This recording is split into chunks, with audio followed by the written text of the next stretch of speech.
il est impossible qu'il puisse partir et nous quitter sans préserver, sans sauvegarder les lois et les règles de la religion, sans en fait se préoccuper de nommer un successeur.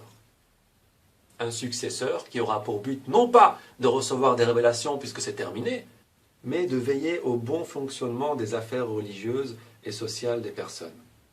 Un successeur qui peut, lui, continuer à nous donner l'interprétation que lui avait donnée le prophète sallallahu alayhi wa sallam lors de la révélation de ces versets. Et je parle bien de tous les versets. Il est donc hors de question de croire que le prophète sallallahu alayhi wa sallam soit parti sans nous laisser le testament. C'est impossible. Il a reçu tellement d'ordres divins à ce propos qu'il serait vraiment absurde de croire qu'il serait parti sans rien laisser. Et nous pouvons le voir dans le Coran Karim, à la sourate numéro 2, le verset numéro 180, où il est bien écrit « Il vous est prescrit, quand la mort se présente à l'un de vous, s'il laisse des biens, de faire un testament en faveur des parents et des proches de manière reconnue et équitable. C'est un devoir pour les pieux. » Le fait de faire un testament est donc un devoir pour tout musulman pieux.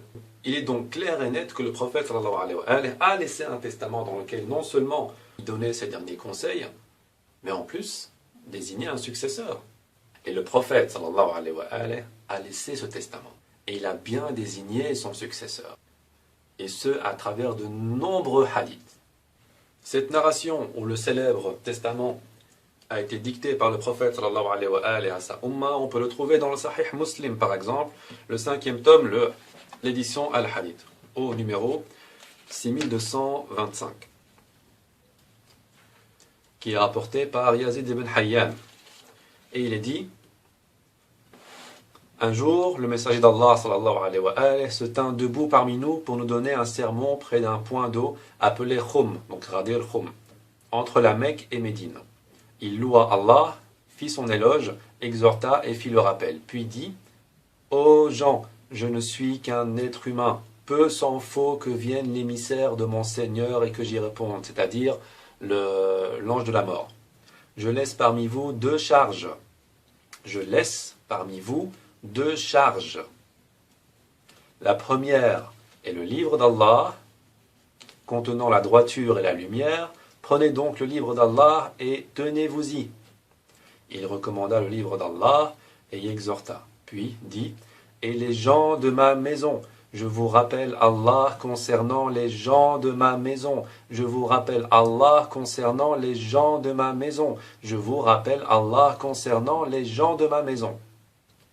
3 fois, et nous savons ce que cela veut dire lorsque le prophète sallallahu alayhi wa sallam répète une chose 3 fois, c'est l'importance absolue. Et le prophète sallallahu alayhi wa sallam n'a pas dit: je vous laisse le Coran et ma sunna.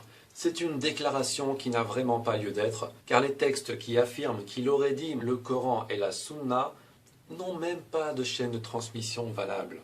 Ils sont tellement rares à trouver et ne sont évidemment pas considérés comme étant authentiques. Tandis que la version avec « je vous laisse le Coran et les gens de ma maison » est une version qui est unanimement reconnue par tous les savants et qui est présente dans quasi tous les livres de référence, comme par exemple, encore une fois, le Jami' al-Tirmidhi, que j'ai ici, donc le volume numéro 6, au hadith numéro 3786. Jabir bin Abdullah said, I saw the messenger of Allah sallallahu alayhi wa alihi during the Hajj on the day of Arafah. He was upon his camel al-Qaswa, giving a khutbah, so he said, O people, indeed, I have left among you that which if you hold fast to it, you shall not go astray. The book of Allah and my family, the people of my house. Et c'est un hadith qui est bien évidemment sahih. On peut retrouver la même narration un peu plus loin, au 3788, rapporté cette fois-ci par Zayd ibn Arqam. The messenger of Allah sallallahu alayhi wa sallam said, Indeed, I am leaving among you that which if you hold fast to them, you shall not be misguided after me. Ici, on insiste bien encore une fois sur le fait que si on prend ces deux choses, ces deux poids comme guide, nous ne serons jamais égarés après le prophète sallallahu alayhi wa sallam. C'est-à-dire que ces deux poids sont d'une extrême importance et que si nous tournons le dos soit à l'un, soit à l'autre, soit aux deux en même temps, nous serons totalement égarés. one of them is greater than the other. The book of Allah is a rope extended from the sky to the earth. And my family, the people of my house, and they shall not split until they meet me at the Hawd. So look at how you deal with them after me. C'est un hadith qui est sahih. Nous pouvons également trouver la même narration dans le tafsir d'Ibn Kathir, donc exégèse du Coran de Ismaïl ibn Kathir, la traduction de Harkat Abdo, le volume numéro 4, édition Dar al-Kutub al-Ilmiya.